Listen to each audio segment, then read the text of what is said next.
अस्सलाम वालेकुम।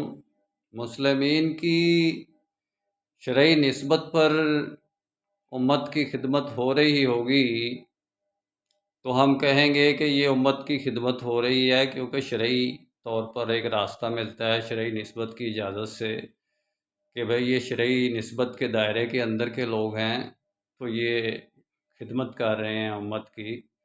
अगर आप गैर शरई फ़िक़ही तरीक़ती लिसानी जोग्राफ़ियाई कॉन्टिनेंटल निस्बतों पर, मुख्तलिफ़ निस्बतों पर, जमातों की निस्बतों पर, ग्रोहों की निस्बतों पर उम्मत की खिदमत करेंगे तो वो रंग नहीं लाएगी। वो शैतान उसका अमल सारा ज़ाया कर देगा और वो उसके अंदर कोई खूबी नहीं होगी, कोई फ़ायदा नहीं होगा। क्योंकि जिस शरीयत की खातिर आप अपने घर से निकले हैं और एक काम कर रहे हैं, उसकी शरई निस्बत की, जो मुस्लिमीन की शरई निस्बत है, उसकी बुनियाद पर आपका काम ही नहीं है। शरई मुस्लिमीन की निस्बत के मदद के बगैर उम्मत की ना तो वहदत हो सकती है, ना ही खिदमत का काम हो सकता है, ना खैर का काम हो सकता है।